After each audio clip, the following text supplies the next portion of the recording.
Hello, and welcome to a video that's about as thrilling as watching paint dry, but significantly more important if you work in the thrilling world of auditing. That's right, we're diving headfirst into the fascinating world of audit sampling and generalized audit software. Buckle up, it's going to be a wild ride.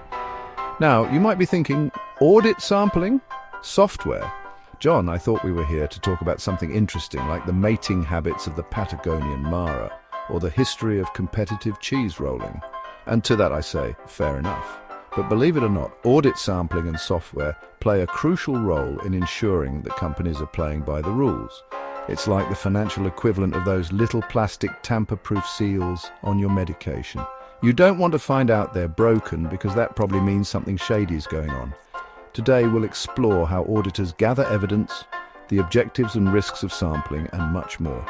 We'll unpack the jargon, delve into the complexities, and hopefully by the end you'll have a newfound appreciation for the meticulous and, dare I say, riveting world of auditing. Let's be honest, nobody wants to sift through every single financial transaction a company makes. That's like trying to count grains of sand on a beach. Tedious, time-consuming, and ultimately pointless. That's where sampling comes in. Imagine you're making a giant pot of soup. You wouldn't just slurp down the entire pot to check if it's seasoned properly, would you? No, you'd take a spoonful, a sample, to represent the whole pot. Auditors do the same thing with financial records. They select a representative sample of transactions to examine rather than combing through every single invoice, receipt, and bank statement. This not only saves time and resources, but also allows them to make reasonable conclusions about the accuracy of the entire financial picture. But hold on, it's not as simple as picking a few random transactions out of a hat. Auditors use specific sampling techniques, both statistical and non-statistical, to ensure their sample is truly representative of the population. Think of it like choosing players for a dodgeball team. You wouldn't want a team of all left-handers, would you? You'd want a diverse group with a range of skills to increase your chances of winning. And that's where generalized audit software swoops in to save the day. This software is like the Swiss Army knife of auditing, equipped with tools to help auditors select samples, analyze data, and identify potential red flags. It's like having a team of tireless robots working behind the scenes to crunch numbers and highlight any suspicious activity. This means auditors can focus on what they do best, using their professional judgment to interpret the data, assess risks, and ultimately provide an opinion on the fairness of a company's financial statements. So the next time you see an auditor, give them a pat on the back, or maybe just a knowing nod. They're the unsung heroes of the financial world, using sampling and software to ensure that companies are playing by the rules. Now let's talk about the why behind sampling. Why bother with this whole song and dance of selecting a sample instead of examining everything? Well, for starters, it's all about efficiency. Auditors are not magical beings with infinite time and resources, though some of their coffee habits might suggest otherwise. They need to complete audits within a reasonable time frame and budget. Sampling allows auditors to gather sufficient appropriate evidence to form their opinions without getting bogged down in an ocean of data. It's like trying to find a needle in a haystack. Examining every single piece of hay would take forever and drive you bonkers. But if you use a powerful magnet, you can quickly and efficiently locate that needle. However, like a trust fall gone wrong, sampling does come with its risks. The biggest one being sampling risk, the chance that the sample selected doesn't accurately reflect the entire population. Imagine taking a bite of a cake only to discover it's delicious chocolate on the outside but dry and crumbly in the middle. That's sampling risk in action. To minimize this risk, auditors carefully consider factors like the size of the sample, the sampling method used, and the desired level of confidence. It's a delicate balancing act, like trying to walk a tightrope while juggling chainsaws. But when done correctly, sampling provides a reasonable basis for auditors to draw conclusions about the entire population. Now let's dive into the exciting world of sampling methods. Don't worry, I can already hear you yawning from here. But stick with me because this is actually more interesting than it sounds. When it comes to audit sampling, there are two main approaches, non-statistical and statistical. Think of them as two rival schools of magic, each with its own spells, incantations, and robes. Non-statistical sampling, also known as judgmental sampling, relies heavily on, you guessed it, the auditor's judgment. It's like choosing your favorite flavor of ice cream. There's no scientific formula, just your personal preference. Auditors using this method use their experience, knowledge of the client, and understanding of the industry to select a sample they believe is representative. Statistical sampling, on the other hand, is all about the numbers. It's like baking a cake. You follow a precise recipe to ensure consistent results. Auditors using this method rely on probability theory and statistical formulas to determine the sample size, select the sample, and evaluate the results. So, which method is better? Well, it's not a clear-cut answer. It's like asking whether Batman or Superman is better. It depends on the situation. Non-statistical sampling offers flexibility and can be more efficient in certain scenarios, while statistical sampling provides a higher level of confidence and objectivity. Ultimately, the choice of method depends on the specific circumstances of the audit. Let's shift gears and talk about controls testing. The process of evaluating whether a company's internal controls are working as intended. Think of internal controls as the guardrails on a winding mountain road. They're there to prevent you from veering off the cliff and into a financial abyss. Attribute sampling is a common technique used for tests of controls. It's like checking for potholes on that mountain road. You wouldn't need to inspect every inch of the road to know if there's a problem, would you? No, you'd focus on areas where potholes are more likely to occur, like sharp turns and steep inclines. Auditors do the same thing with controls testing. They use attribute sampling to select a sample of transactions and examine them for specific characteristics or attributes. For example, they might check whether invoices were properly approved or if payments were made to authorized vendors. By analyzing the results of the sample, auditors can assess the effectiveness of the company's internal controls and identify any areas where there might be a higher risk of errors or fraud.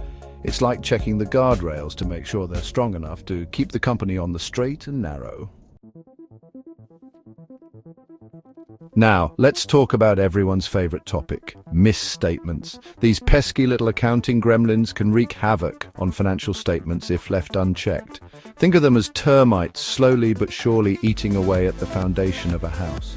Sampling plays a crucial role in helping auditors detect misstatements in account balances and assertions. It's like sending in a team of exterminators to search for signs of termite activity. They wouldn't tear down the entire house to find them, would they? No, they'd use their expertise and specialized tools to target areas where termites are more likely to be hiding. Auditors use a similar approach when sampling for misstatements. They carefully select a sample of transactions from the account balance or assertion they're testing and examine them for errors or fraud. This might involve vouching for transactions, reconciling balances, or performing analytical procedures. The goal is to identify any material misstatements that could impact the fairness of the financial statements. It's like shining a bright light on those accounting gremlins, exposing them for the troublemakers they are. Let's talk about monetary unit sampling, a statistical sampling method that's particularly useful when auditors are concerned about overstatements. It's like using a metal detector to find buried treasure. The larger the metal object, the stronger the signal. In monetary unit sampling, each individual dollar in an account balance is treated as a sampling unit. This means that larger transactions have a higher probability of being selected for testing.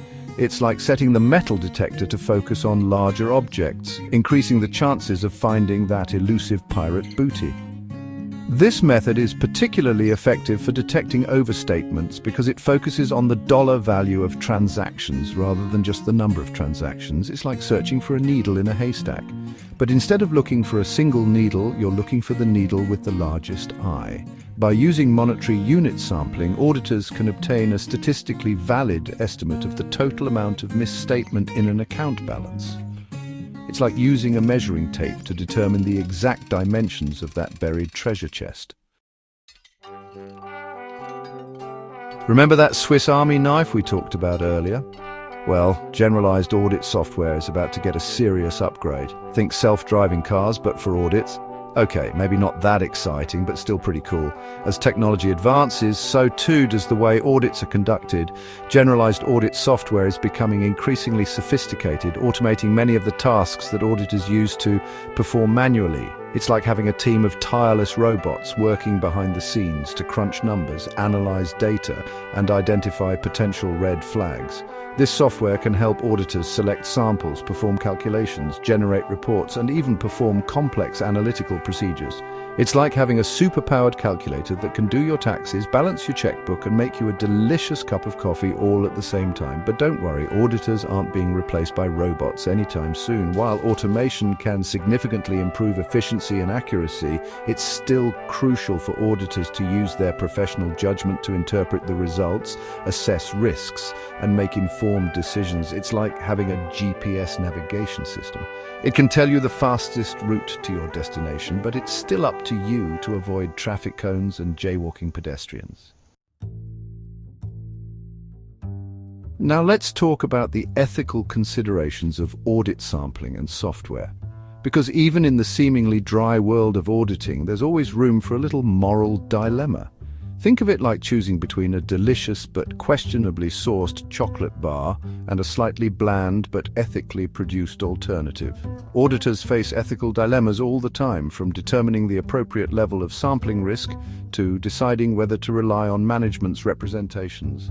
It's like walking a tightrope between satisfying the client and upholding the public trust. One misstep and you could end up with a face full of sawdust. Professional skepticism is key here. Auditors must maintain an attitude of professional skepticism throughout the audit, questioning evidence, challenging assumptions, and being alert for any red flags. It's like being a detective investigating a crime scene. You can't just accept everything you see at face value. You need to dig deeper, ask tough questions, and follow the evidence wherever it may lead. And remember that generalized audit software is just a tool. It's only as good as the person using it. It's like a hammer. It can be used to build a house or to bash someone's head in, depending on the intentions of the user. Ultimately, it's up to the auditor to use their ethical compass to navigate the complexities of sampling and software, ensuring that their work is objective, independent, and in the best interest of the public. Well, there you have it, a whirlwind tour of the exciting world of audit sampling and software. I know, I can see the relief on your faces. You're probably thinking, thank goodness I can finally go back to watching videos of cats playing the piano. And to that I say, you're welcome. But before you click away, let's recap what we've learned. Audit sampling is a crucial tool that helps auditors gather sufficient appropriate evidence to form their opinions on financial statements. It's like taking a bite of a cake to determine if the whole thing is delicious. And generalized audit software is like the oven that bakes that cake, automating many of the tasks that auditors used to perform manually. Thanks for joining us on this journey through audit sampling and software. Hopefully, you've gained a newfound appreciation for the important role that auditors play in ensuring the accuracy and reliability of financial reporting. It's like the old saying goes, trust but verify. And who better to do the verifying than our trusty auditors, armed with their sampling techniques and software. Don't forget to like, subscribe, and hit the bell icon for more insightful content. See you next time.